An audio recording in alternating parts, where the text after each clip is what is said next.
ಮಾಡಿದ್ದಾರೆ.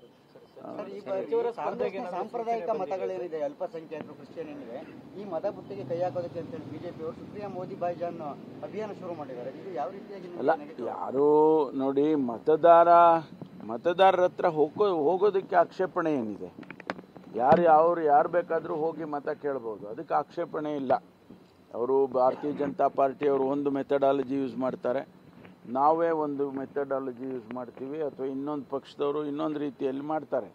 ಆದರೆ ಮತದಾರ ತೀರ್ಮಾನ ಮಾಡೋದನ್ನು ಯಾರೂ ಊಹೆ ಮಾಡೋಕ್ಕಾಗೋದಿಲ್ಲ. ಅದು ಅವನ ವೈಯಕ್ತಿಕವಾದಂಥ ವಿಚಾರ. ಅದು ಸರ್, ಹೆಸರುಗಳು ಶಿಫಾರಸು ಮಾಡಕ್ಕೆ ಹೇಳಿದ್ರಿ ಸರ್, ಮೂರು ಹೆಸರುಗಳು. ಆ ಹೆಸರುಗಳ ಬಗ್ಗೆ ಏನಾದರೂ ಸಭೆಯಲ್ಲಿ ಚರ್ಚೆ ಆಯ್ತಾ? ಯಾವುದು ಹೆಸರುಗಳು ಚರ್ಚೆ ಆಗಿಲ್ಲ. ಆದಷ್ಟು ಶೀಘ್ರವಾಗಿ ಕ್ಯಾಂಡಿಡೇಟ್ಗಳನ್ನ ಫೈನಲ್ ಮಾಡಿಕೊಡಿ ಅಂತ ನಾವು ಕೂಡ ಎಲ್ಲರೂ ಹೇಳಿದ್ದೇವೆ.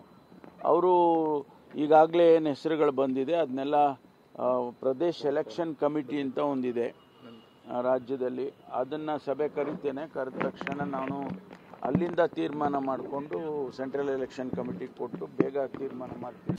ಸಿಎನ್ ಸುಧೀಂದ್ರ ಮೊಲ ಸಾಕಾಣಿಕೆಯಿಂದ ವರ್ಷಕ್ಕೆ 10 ಲಕ್ಷ ಗಳಿಸ್ತಿದ್ದಾರೆ. ನೀವು ಕೂಡ ಅವರಿಂದ ಕಲಿಬೇಕಾ? ಅವ್ರ ಜೊತೆ ವಿಡಿಯೋ ಕಾಲ್ನಲ್ಲಿ ಮಾತಾಡಬೇಕಾ? ಈಗಲೇ ಫ್ರೀಡಮ್ ಆ್ಯಪ್ ಡೌನ್ಲೋಡ್ ಮಾಡಿ ಅಂತ ಹೇಳಿದ್ದಾರೆ.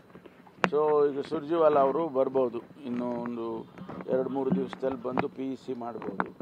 ಮಾಡಿ ಅವರು ಹೆಸರುಗಳು ತೊಗೊಂಡು ಹೋಗ್ತಾರೆ ಸೆಂಟ್ರಲ್ ಎಲೆಕ್ಷನ್ ಕಮಿಟಿಗೆ. ಇಲ್ಲ, ಯಾರು ಅದ್ರ ಬಗ್ಗೆ ಏನು ಮಾತಾಡಲಿಲ್ಲ. ಸಚಿವರ ಬಗ್ಗೆ ಆಗಲಿ ಕ್ಯಾಂಡಿಡೇಟ್ಗಳ ಬಗ್ಗೆ ನಾವು ಮಾತಾಡಿಲ್ಲ. ಯಾವ ರೀತಿ ಎಲೆಕ್ಷನ್ ಮಾಡಬೇಕು ಅನ್ನೋದ್ರ ಬಗ್ಗೆ ಭಾಳ ವಿವರವಾಗಿ ಮಾತಾಡಿದ್ದಾರೆ. ಕ್ಯಾಂಡಿಡೇಟ್ಗಳ ಬಗ್ಗೆ ಏನು ಮಾತಾಡಿಲ್ಲ. ಜವಾಬ್ದಾರಿ ತಗೊಂಡ್ಮೇಲೆ ಅದರಲ್ಲಿ ವಿಫಲರಾದ್ರೆ ಅವ್ರ ತಲೆದಂಡ ಆಗುತ್ತಾ? ಆ ಸೂಚನೆ ಬಂದಿದೆಯಾ ಸಭೆಯಲ್ಲಿ? ಅಲ್ಲ, ಆ ರೀತಿನೂ ಹೇಳಿದ್ದಾರೆ. ಅಂದರೆ ಜವಾಬ್ದಾರಿ ನೀವು ಹೆಚ್ಚು ಸೀರಿಯಸ್ ಆಗಿ ತಗೊಂಡು ಮಾಡಿ ಅಂತ ಹೇಳಿ ಅದರ ಅರ್ಥ. ಅದನ್ನು ತಲೆದಂಡ ಮಾಡೋದು ಅದೆಲ್ಲ ಅವರಿಗೆ ಬಿಟ್ಟಿರೋದು. ಸರ್, ಈ ಬಾರಿ ಲೋಕಸಭಾ ಚುನಾವಣೆಯಲ್ಲಿ ಸರಿಯಾಗಿ ಟಾಸ್ಕ್ ನಿಭಾಯಿಸದೆ ಹೋದರೆ ಸಚಿವರ ತಲೆದಂಡ ಅಂತ ಹೇಳ್ಬಿಟ್ಟು ಅದೇ ನಾನು ಹೇಳಿದ್ನಲ್ಲ.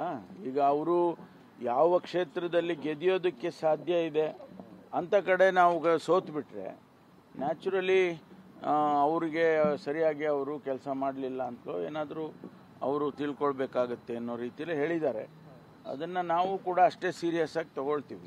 ಗ್ಯಾರಂಟಿಗಳ ಅನುಷ್ಠಾನ ಗೊತ್ತಿಲ್ಲ, ಯಾರಿಗೆ ಅಪ್ಲೈ ಆಗುತ್ತೆ ಗೊತ್ತಿಲ್ಲ ಸರ್. ನಮಗೆ ಜನರಲ್ ಆಗಿ ಒಂದು ಸ್ಟೇಟ್ಮೆಂಟ್ ಮಾಡಿದ್ರು ಅವರು, ನೀವೆಲ್ಲರೂ ಸೀರಿಯಸ್ ಆಗಿ ತಗೋಬೇಕು. ಸರಿಯಾಗಿ ತಗೊಳ್ಳಿಲ್ಲ ಅಂತಂದರೆ ಮುಂದೆ ಕಷ್ಟ ಆಗುತ್ತೆ.